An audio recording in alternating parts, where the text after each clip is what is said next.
Job లేక ఇబ్బంది పడుతున్నారా? అయితే మెడికల్ కోడింగ్ మీకు మంచి ఆప్షన్. వెంటనే కాల్ చేసి కోర్సులో జాయిన్ అవ్వండి.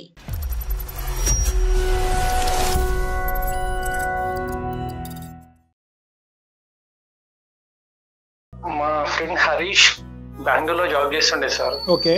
హరీష్ బెంగళూరు రమ్మని చెప్తే బెంగళూరుకి వెళ్ళినా సార్. Okay okay.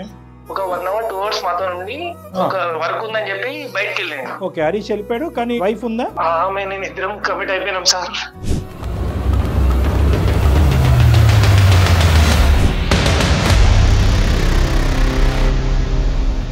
అంత ఈజీగా ఎలా కమిట్ అయిపోయారు? మీరు ఏమైనా ఆల్కహాల్ దాంట్లో ఉన్నారా? అంటే ఏమైనా డ్రింక్ చేశారా మీరిద్దరు? లేదంటే అంత స్పృహ లేకుండా ఎలా తప్పు జరుగుతుంది? వినటానికి విడ్డూరంగా ఉంది.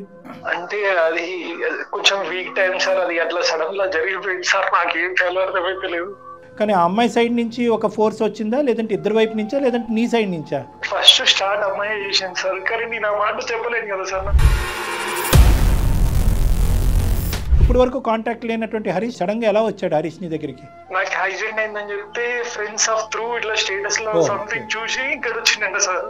నానే వాళ్ళు ఎవరు లేరు కాబట్టి హరీష్ పెద్ద దిగ్గా వచ్చి నీకు హెల్ప్ చేస్తున్నాడు హాస్పిటల్లో.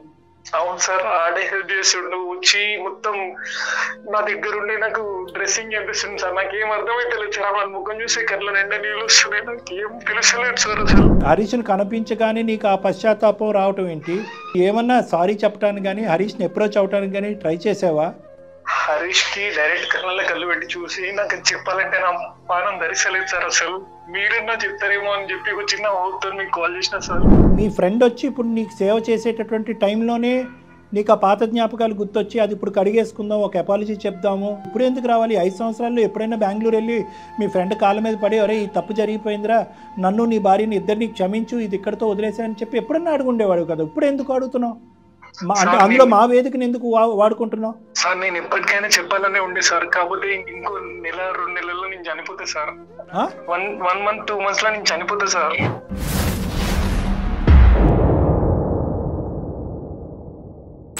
నీ యొక్క ప్రాణం పోతుంది రానున్న రోజుల్లో అనేది ఎంత సానుభూతి ఉన్నా కూడా నీ ఆలోచనలో తప్పు ఉంది. కేవలం నీ మనసులో భారం తగ్గుతుంది కాబట్టి ఈ సమస్యకి ఈ విధమైనటువంటి పరిష్కారం అబ్బా ఇక్కడతో చెప్పేసాను నాది అయిపోయిందిరా అంటే కనుక నీది అయిపోద్ది అక్కడ మొదలవుతుంది. కరెక్ట్. వాళ్ళు హ్యాపీగా ఉంటారని ఎట్లా అనుకుంటున్నారు రవి? మీరు ఇంత నిజాన్ని చెప్పినప్పుడు నీది అయిపోతుంది అక్కడ మొదలవుతుంది, వాళ్ళ బాధలు మొదలవుతాయి. అందమైన జీవితం కార్యక్రమానికి స్వాగతం. నమస్తే కళ్యాణ్ గారు. నమస్తే జయ గారు. కళ్యాణ్ గారు, సాధారణంగా అంటూ ఉంటారు మనకి పెద్దలు, పశ్చాత్తాపానికి మించిన ప్రాయశ్చిత్తం లేదని. కానీ అది ఎలా అయిపోయిందంటే తప్పు చేయటం, ఆ సారీ అనే ఒక పదం చెప్పటం చాలా ఈజీ అయిపోయిందండి. కొన్ని సందర్భాల్లో అసలు ఈ పదాన్ని ఎవడు కనిపెట్టాడు అనేంత కోపం కూడా వచ్చేస్తుంది. అలాంటి ఇష్యూ ఒకటి మన దాకా వచ్చిందండి. రవి అనే ఒక పర్సన్ మనకి మెయిల్ చేశాడు. అది చదివినప్పుడు నాకు ఏమీ అంటే మైండ్కి తోచలేదు. సరే మీ ముందే పెడతాను నేను. రవి అండి, నేను కాల్ చేస్తాను కళ్యాణ్ గారు. హత్య చేసి డెడ్ బాడీకి సారీ చెప్తే అట్లా ఎగ్జాక్ట్లీ అండి, మంచి ఎగ్జాంపుల్ చెప్పారు.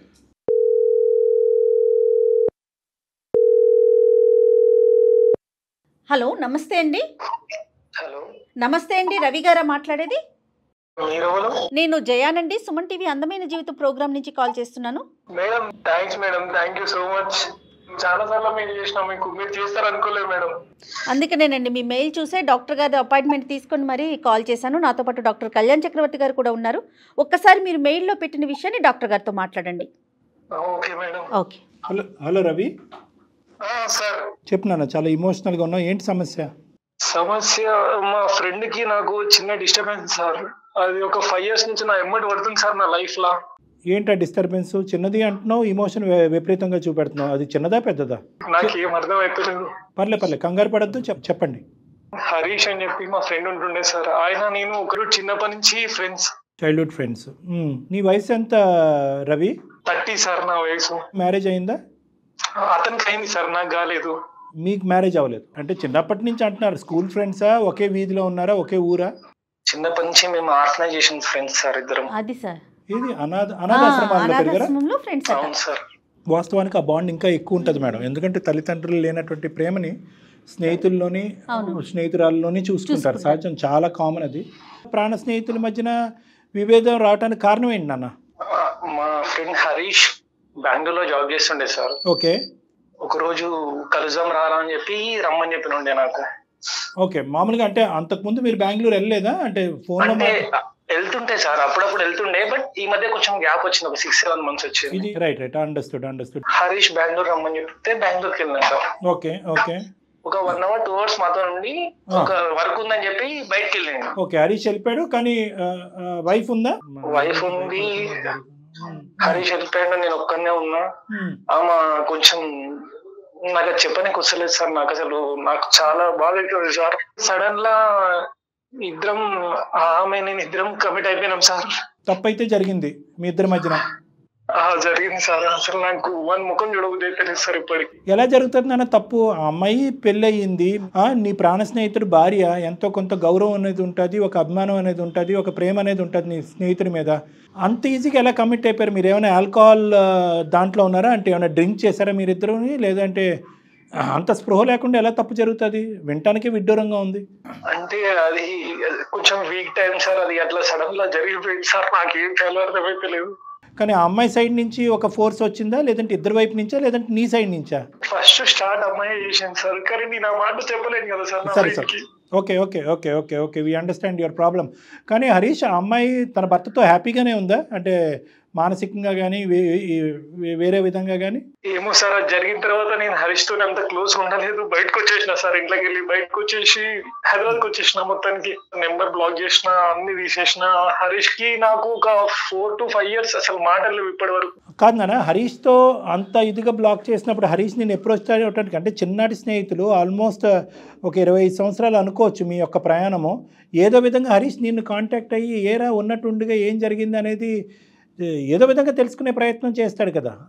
మొన్న రీసెంట్ గా నాకు యాక్సిడెంట్ అయింది సార్. ఓకే యాక్సిడెంట్ అయ్యి నేను హాస్పిటల్ ఉంటే హరీష్ ఇప్పుడు వచ్చి అన్ని ట్రీట్మెంట్స్ అన్ని ఆయన చూసుకుంటుంది సార్. నా ముందరనే తిరుగుతుంటే నా పానం ధరిస్తలేదు సార్ అసలు. సో హరీష్కి ఇప్పటికీ కూడా మీ ద్వారా ఎలాగో తెలియలేదు, కానీ వాళ్ళ భార్య ద్వారా కూడా ఈ తప్పు జరిగిందని తెలియలేదు హరీష్కి? ఏమో సార్, అది నాకు తెలియదు. కానీ నాకు అసలు నా కళ్ళ ముందు తిరుగుతుంటే నేను తట్టుకోలేకపోతున్నాను సార్. ఇప్పుడు వరకు కాంటాక్ట్ లేనటువంటి హరీష్ మళ్ళీ నీకు ఎలా కాంటాక్ట్ అయ్యాడు? ఫోన్ కాంటాక్ట్ లేదు, అన్ని సోషల్ గ్రూప్స్ అన్ని బ్లాక్ చేశానని అన్నావు. సడన్ గా ఎలా వచ్చాడు హరీష్ నీ దగ్గరికి? నాకు యాక్సిడెంట్ అయిందని చెప్తే ఫ్రెండ్స్ ఆఫ్ త్రూ ఇట్లా స్టేటస్ లో సంథింగ్ చూసి ఇక్కడ వచ్చిందంట సార్. వెనక ముందు ఎవరు లేరు, నా అనే వాళ్ళు ఎవరు లేరు కాబట్టి హరీష్ పెద్ద దిక్కుగా వచ్చి నీకు హెల్ప్ చేస్తున్నాడు హాస్పిటల్లో. అవును సార్, ఆడే హెల్ప్ చేస్తుండు. వచ్చి మొత్తం నా దగ్గర ఉండి నాకు డ్రెస్సింగ్ చేపిస్తుంది సార్. నాకేం అర్థమైతే లేదు సార్. వాళ్ళ ముఖం చూసే కళ్ళ నిండా నీళ్ళు వస్తున్నాయి. నాకేం తెలుసలేదు సార్ అసలు. కరెక్టేనా? నాకు అర్థమైంది. ఇప్పటికీ హాస్పిటల్లో ఉన్నావా, డిశ్చార్జ్ అయ్యావా? హాస్పిటల్లోనే ఉన్నా సార్ ఇంకా నేను. అంటే ఏంటి నాన్న మాకు కాల్ చేయడానికి కారణం ఏంటి? ఇప్పుడు హరీష్ను కనిపించగానే నీకు ఆ పశ్చాత్తాపం రావటం ఏంటి? అంతకుముందు కూడా పశ్చాత్తాపం పొందినప్పుడు నువ్వు ఏమన్నా సారీ చెప్పడానికి కానీ హరీష్ని అప్రోచ్ అవడానికి కానీ ట్రై చేసావా?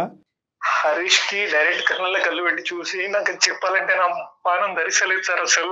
మీరన్నా చెప్తారేమో అని చెప్పి ఒక చిన్న హోప్తో మీకు కాల్ చేసిన సార్. అది కాదు నాన్న, ఇప్పుడు నువ్వు తప్పు చేసిన వాడు నువ్వు. ఇప్పుడు మా ద్వారా అపాలజీ చెప్పాల్సినటువంటి అవసరం ఏంటి? 5 సంవత్సరాల పాటు హరీష్ లేకుండా నువ్వు ఉన్నావు, 4 or 5 years. లోపల పశ్చాత్తాపం పొందుతున్నావు. చేసింది ఒక చాలా పిచ్చి పని, చాలా మెంటల్ పని. దానికి సారీ అనేటటువంటిది అప్లికబుల్ అవుతుందా లేదా అనేది మనం ఫస్ట్ ఆఫ్ ఆల్ చూడాలి. నెంబర్ 2 ఏంటంటే, సారీ చెప్పేటటువంటి పొజిషన్లో నువ్వు ఉన్నా కూడా ఫస్ట్ ఆఫ్ ఆల్ ఈ తప్పును అంగీకరించే పొజిషన్లో ఆ అబ్బాయి ఉన్నాడా, నీ సారీని యాక్సెప్ట్ చేసేటటువంటి పొజిషన్లో ఉన్నాడా అనేటటువంటిది ఇక్కడ పెద్ద చిక్కుముడి, అతి పెద్ద సమస్య. ఇక్కడ అందమైన జీవితం యొక్క పాత్ర చాలా చిన్నది. ఇక్కడ అసలు పాత్రే లేదని చెప్పాలి. లేదంటే ఏమవుతుందంటే జయ గారు, ఇటువంటి తప్పులు చేయటం, ఏదో బలహీనమైన సమయంలో చేసాము, వర్షం కూర్చొని రాత్రి చేసేసాము అనేటటువంటి మాటలు మాట్లాడటము, అరే తప్పు జరిగిపోయింది కదా, ప్రాణ స్నేహితుడికి తలెత్తుకోలేకపోతున్నాడని చెప్పి బ్లాక్ చేయటము, తర్వాత మన దగ్గరికి రావటము, మన ద్వారా సారీ అతనికి చెప్పించటము, క్షమించేసయ్యా నా ప్రాణ స్నేహితుడు కదా, పశ్చాత్తాపం పొందాడు, ఇక్కడితో వదిలేసి మళ్ళీ స్నేహం కంటిన్యూ చేయండి అంటే కనుక దాని గురించి ఈ వేదిక వేరే సంఘటనలో, వేరే సందర్భాల్లో మీ ద్వారా మేము నా ప్రాణ స్నేహితుడికి కానీ, నా భార్యకి కానీ, నా తల్లిదండ్రులకు కానీ, నా అన్నదమ్ములకు కానీ, అక్క చెల్లెలకు కానీ సారీ చెప్పాలి అనుకుంటున్నాం. కానీ అది వేరే విషయం. తన సొంత భార్యతో మీరు ఒకసారా 10 సార్లు అనేది ఇక్కడ అనవసరం. చేయకూడనటువంటి తప్పు చేశారు. తప్పు చేసిన తర్వాత 5 సంవత్సరాలు వెయిట్ చేశారు. 5 సంవత్సరాలు వెయిట్ చేసిన తర్వాత అతనికి సారీ అనేది ఎప్పుడు చెప్పాలి అనిపించింది అంటే కనుక అతను ఇదంతా వెనక్కి పెట్టేసి, ఓకే బహుశా అతనికి తెలియదని అన్నారు కాబట్టి అతను ముందుకొచ్చి ఎవరూ లేనటువంటి మీకు హెల్ప్ చేయడానికి ముందుకు వచ్చారు. అతనికి ఏమైనా జరిగితే చేయడానికి భార్య ఉంది, మీకు ఎవరూ లేరు. మీ ఫ్రెండ్ వచ్చి ఇప్పుడు నీకు సేవ చేసేటటువంటి టైంలోనే నీకు ఆ పాత జ్ఞాపకాలు గుర్తొచ్చి అది ఇప్పుడు కడిగేసుకుందాం, ఒక అపాలజీ చెప్దాము, ఉన్నది ఉన్నట్టుగా చెప్పేద్దాం అనేది ఇప్పుడు ఎందుకు రావాలి? 5 సంవత్సరాల్లో ఎప్పుడైనా బెంగళూరు వెళ్ళి మీ ఫ్రెండ్ కాళ్ళ మీద పడి ఒరే ఈ తప్పు జరిగిపోయిందిరా, నన్ను నీ భార్యని ఇద్దరిని క్షమించు, ఇది ఇక్కడితో వదిలేసాయని చెప్పి ఎప్పుడన్నా అడుగుండేవాడు కదా, ఇప్పుడు ఎందుకు అడుగుతున్నావు? అంటే అందులో మా వేదికను ఎందుకు వాడుకుంటున్నావు? అతనికి నేను చెప్తే మిస్అండర్స్టాండ్ చేసుకుని వాళ్ళ భార్యని ఏమంటాడు, ఇప్పటికైనా అంతే కదండి. ఎప్పుడైనా అంతే. సార్ నేను ఎప్పటికైనా చెప్పాలనే ఉండే సార్, కాకపోతే ఇంకో నెల 2 నెలల్లో నేను చనిపోతా సార్. దానికన్నా ముందే 1 month 2 months లో నేను చనిపోతా సార్.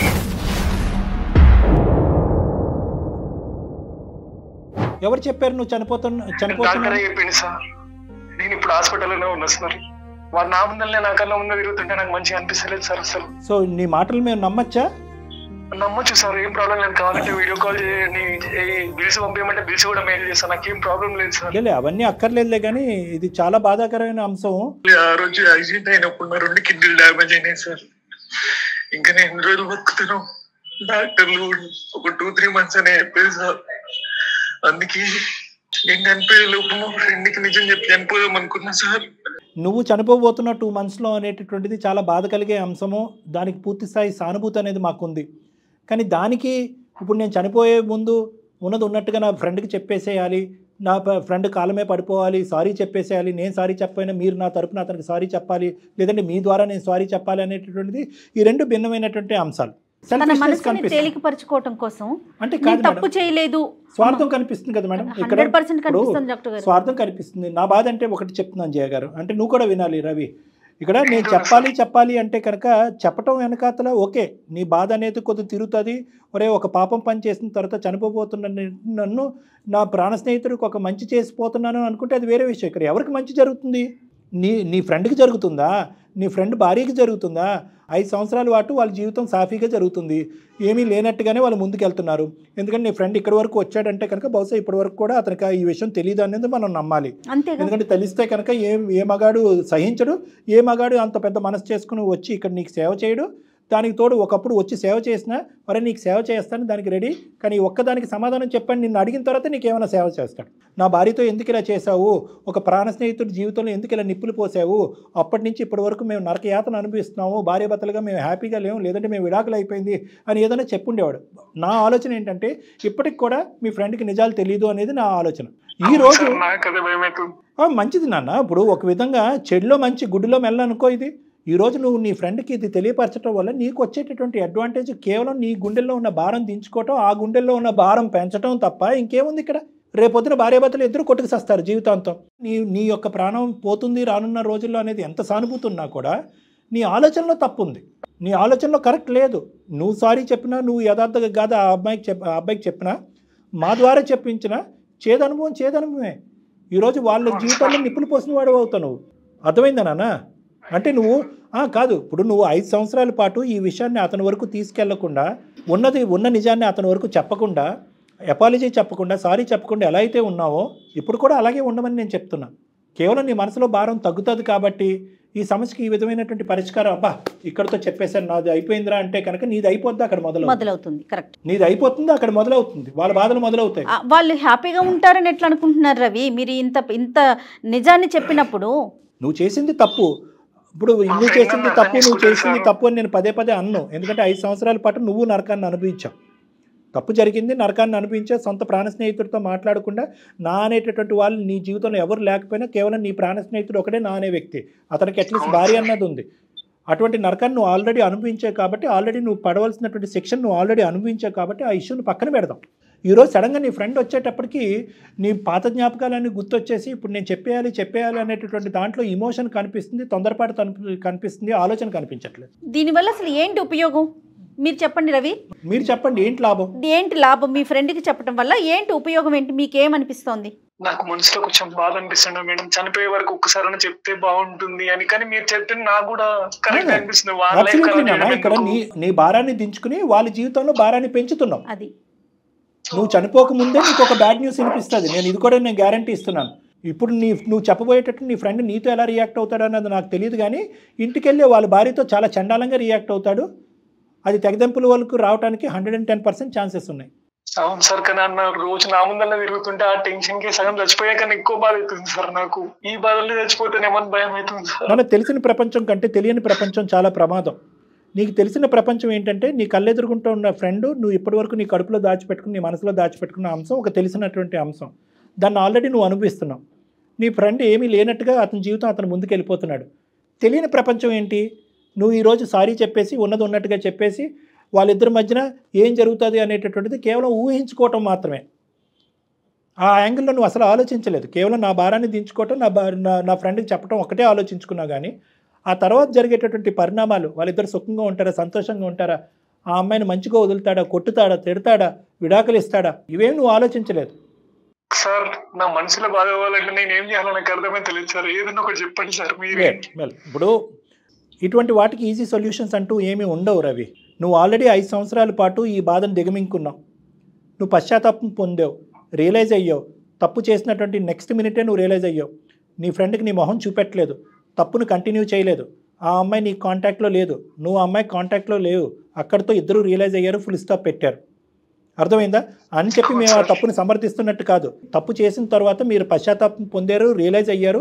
నీకు పంచప్రాణాలైనటువంటి నీ స్నేహితుడి దగ్గర నుంచి నువ్వు 5 సంవత్సరాల పాటు దూరంగా ఉండి శిక్షణ అనుభవించావు. ఆ అబ్బాయి కూడా అనుభవించాడు. అది చాలు. అక్కడితో ఏమైంది అంటే కనుక నీకు రావాల్సినటువంటి పనిష్మెంట్ నీకు వచ్చింది. దీన్ని ఇక్కడితో వదిలేసాయి. నువ్వు 4 రోజులు బతుకుతావో, 2 నెలలు బతుకుతావో, 6 నెలలు బతుకుతావో ఎవరికి తెలియదు. కానీ నువ్వు చనిపోయే ముందే నీకు ఇంకో బ్యాడ్ న్యూస్ వింటే కనుక అప్పుడు ఎందుకురా దేవుడా నేను అనవసరంగా చెప్పానని నువ్వు బాధపడతావు. అరే నువ్వు చెప్పినటువంటి నిజం వల్ల నా జీవితం సర్వనాశనం అయిందిరా, సుఖంగా సంతోషంగా చిలక గోరింకల్లాగా బతుకుతున్నటువంటి భార్యాభర్తలు మేము ఈరోజు విడిపోయే స్థాయికి వచ్చాము, ఇంత పాపాన్ని ఎలా మూట కట్టుకుంటున్నావురా అని చెప్పి చనిపోయే ముందు నీకు ఇంకొక హాట్ న్యూస్, బ్రేకింగ్ న్యూస్ నీకు చెప్తే కనుక అప్పుడు ఎవరికి చెప్పుకుంటావు? ఎస్. సో అందు గురించి ఇందాక నేను ఒక లైన్ చెప్పాను, తెలిసిన ప్రపంచం కంటే తెలియని ప్రపంచం చాలా డేంజర్ నాన్న. అవతల ఒడ్డు ఎంత నరకం ఉంటుంది, అవతల ఒడ్డు ఎంత పెద్ద సమస్య ఉంటుంది. ఇక్కడ సారీ చెప్పేసి నిజంగా సమస్యకు పరిష్కారం చెప్తున్నానా లేదంటే కొత్త సమస్య కొని తెచ్చుకుంటున్నానా అనేది కూడా ఆలోచించుకోవాల్సినటువంటి అవసరం ఉంది. అర్థమైంది నాన్న? ఎస్. సో కాబట్టి మీ స్నేహాన్ని ఇలా నిలబెట్టుకో. నీ పశ్చాత్తాపం, నీ పడినటువంటి శిక్షను నువ్వు ఆల్రెడీ అనుభవించావు. ఏమీ చెప్పడానికి ప్రయత్నం చేయొద్దు. నా మనసులో ఉండేటటువంటి భావాన్ని చిన్న సమస్యతో పోయేది, గోటుతో పోయేది, గొడ్డల వరకు తీసుకొచ్చుకోవద్దు అనేది నా ఆలోచన. ఇప్పుడు టెక్స్ట్ బుక్ ప్రకారము, గ్రంథాల ప్రకారము, లిటరేచర్ ప్రకారం మనం ముందుకెళ్తే కనుక చేసినటువంటి తప్పుకి పరిష్కారం కావాలి అంటే కనుక దానికి అపాలజీ ఒక్కటే దారి అనేటటువంటిది యూజువల్గా ఉంటుంది. కానీ ఇటువంటి సందర్భాల్లో, ఇటువంటి సమయాల్లో బహుశా ఆ అపాలజీ, ఆ సారీ చెప్పటమే ఒక బూతుమాట కింద మారిపోద్ది అనేది నా భావన. కొన్ని సందర్భాల్లో అపాలజీ అనేటటువంటిది ఎప్పుడూ కూడా కండిషనల్. ఎందుకంటే నువ్వు చెప్పేటటువంటి సారీ ఇంకో సమస్యకి దారి తీయచ్చు, జీవితాలను నాశనం చేయొచ్చు. కాబట్టి నీ సారీ అనేటటువంటిది కేవలం నీ గుండెల్లో భారాన్ని తగ్గించడం గురించే ఉపయోగపడుతుంది, కానీ ఇంకో జీవితాన్ని నిలబెడతాదా లేదా అనేది ఒక చాలా క్వశ్చన్ మార్క్. కాబట్టి ఇక్కడ సారీ ఉన్నది ఉన్నట్టుగా అతనికి చెప్పాలి అనేటటువంటి అంశాలు నువ్వు విరమించుకుంటే మంచిది అనేటటువంటిది నా క్లినికల్ ఒపీనియన్. ఓకే రవి, ధైర్యంగా ఉండు రవి. నాకు తెలుసు నీకు రానున్న రోజుల్లో ఒక భయంకరమైనటువంటి ఇది ఉంది, అంటే నువ్వు బ్రతకలేవు అనేటటువంటి అంశాన్ని డాక్టర్స్ చెప్తున్నారు. కానీ గోరంత ఆశ ఉంటే కనుక చూడు, ఇంకా ఏమైనా క్లినికల్ ఒపీనియన్స్, డాక్టర్స్ ఒపీనియన్స్, ఇంకా హెల్త్ పరమైనటువంటిది ఏమన్నా ఇంకా కన్సల్టేషన్స్ తీసుకుని నీ జీవితాన్ని, నీ ప్రాణాలను నిలబెట్టుకునేటటువంటి ప్రయత్నం చేయి. దానికి సంబంధించినటువంటి హెల్ప్ ఏమైనా కావాలంటే దానికి నేను ప్రొవైడ్ చేస్తాను. మెడికల్ హెల్ప్ కావాలంటే చేస్తారు డాక్టర్ గారు, మేము వచ్చి నిన్ను కలుస్తాము. ఆ విధమైనటువంటి హెల్ప్ ఇవ్వడానికి మేము పూర్తి స్థాయి సహకారం చేస్తాను. మనోధైర్యంగా ఉండండి, మనోధైర్యానికి మించిన మందు లేదంటారు. రవి ఓకేనండి? Okay madam, thank you so much. Okay Ravi, all the best. Right, thanks madam. ఇలాంటి ఏరియాస్లో మనం పూర్తి స్థాయిలో హెల్ప్ చేయలేం మేడం. అసలు అంటే చెయ్యటం కూడా కరెక్ట్ కాదు, నా పర్సనల్ ఒపీనియన్. మనం చేయకూడదు మేడం అని చెప్పి ఆ అబ్బాయి చేత కూడా చేయించలేదు, ఎందుకంటే కాంప్లికేట్ అవుతుంది. చాలా చక్కటి డెసిషన్ చెప్పారండి. నమస్తే డాక్టర్. Thank you.